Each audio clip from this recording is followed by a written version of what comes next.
So first of all, I want to apologise for the massive delay in getting this out. I was actually on my honeymoon, so I guess I have a good excuse. I did try and record extra episodes beforehand, so I got to chapter 17, which was a couple of days into my honeymoon, but then I kind of didn't get around to doing other episodes because I was sick and then busy. So I'm now at my parents-in-laws, at my in-laws' house, and I'm going to try and catch up. So hence the different background here. I'm in their study. Yeah, so today, let's say that today is the 18th of December. And here is a picture. You can see that well. Things don't seem to appear very well against my bright white jumper in this light, sorry. God's kingdom is open to everyone, even people who travel without a ticket. Papa hadn't liked Joachim opening the magic advent calendar before he and Mama got up. On the 18th of December, it was he who woke Joachim. That day there was a picture of a rod with a shining gold ball on one end. That's a scepter, explained Mama. Kings and emperors have used rods like that as a symbol of dignity. The round ball is probably meant to be the sun. Joachim unfolded the little piece of paper that had fallen out of the calendar and read aloud to Mama and Papa. They sat on each side of him on his bed. The Emperor Augustus.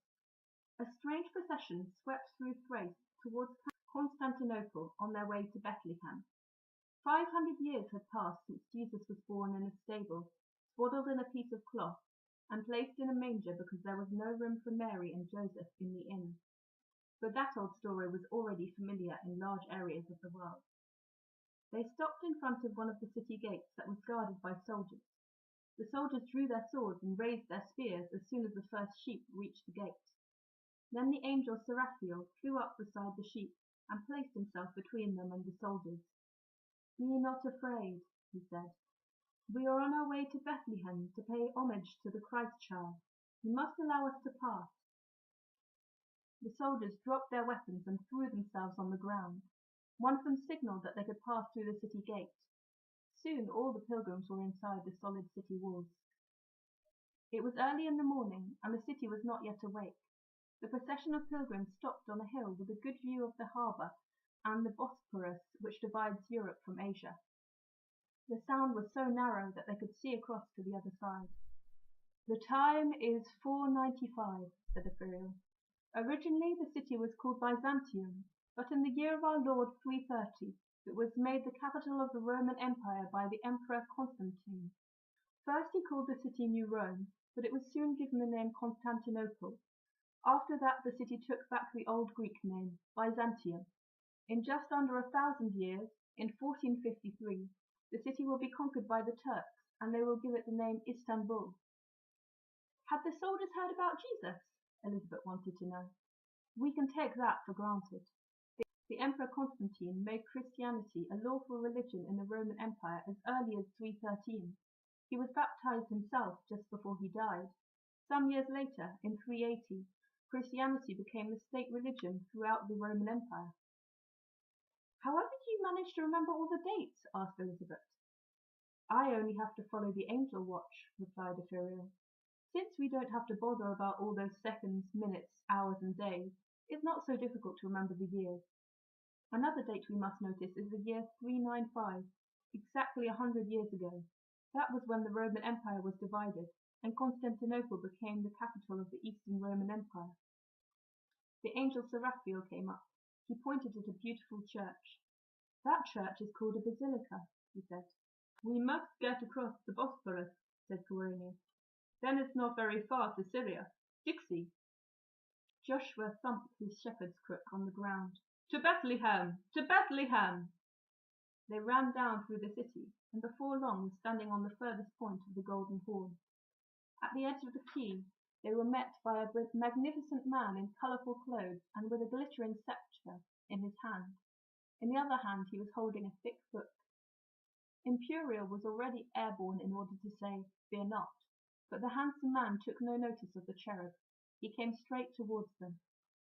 I am the Emperor Augustus, and I shall accompany you across the Bosporus. I order you to accept this gesture without any unpleasant protests."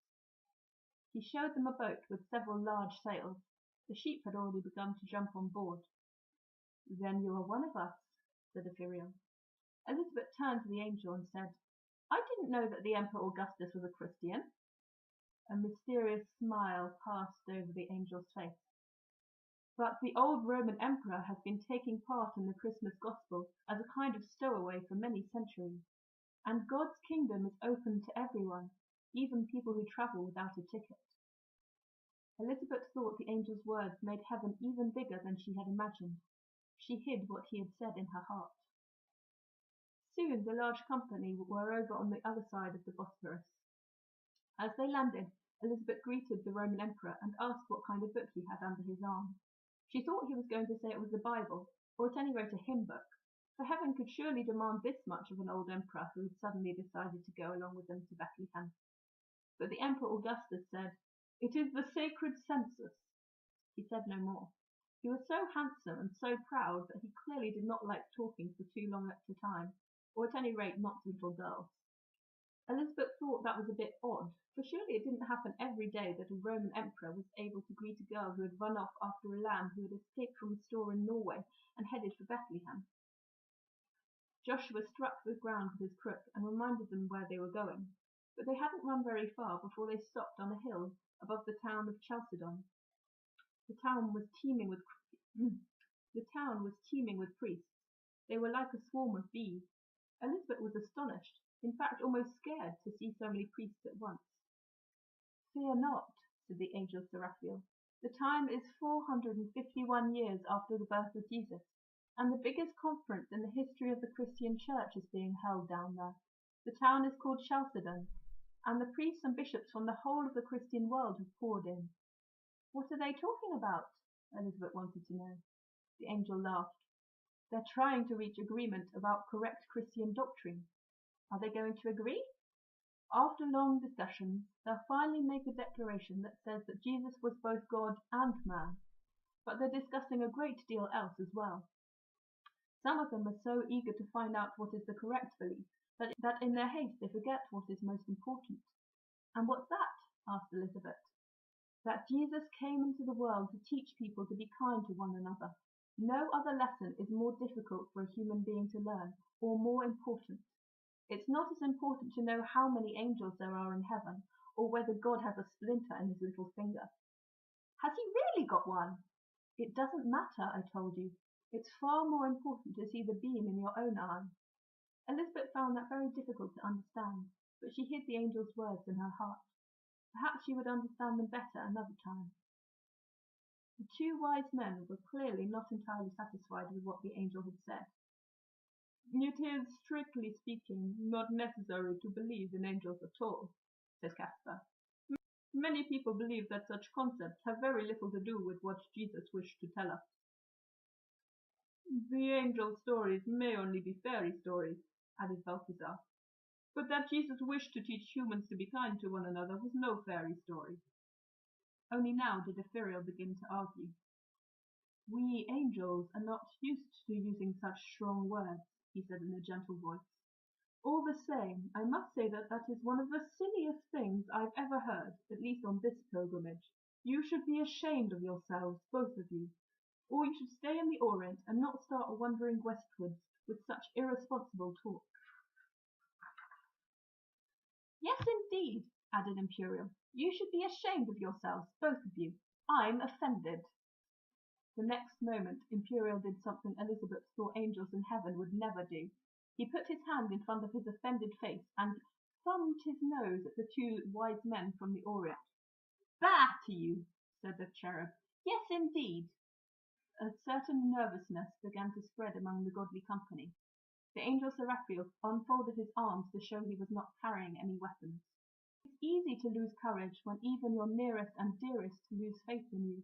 But although we can disagree about such important matters of belief, we mustn't under any circumstances begin to quarrel. Now let's try to forget the unkind things that have been said and the unkindness that was thumbed. Joshua the shepherd was clearly in agreement with the last speaker, for now he thumped his crook on the ground and said, "To Bethlehem! To Bethlehem!" So with that they started moving down through Phrygia. Joachim sighed heavily and let the piece of paper fall into his lap. "It's silly when grown-ups quarrel," he said, but it's even sillier when the angels in heaven start quarrelling." Papa nodded. "These have always been sensitive matters.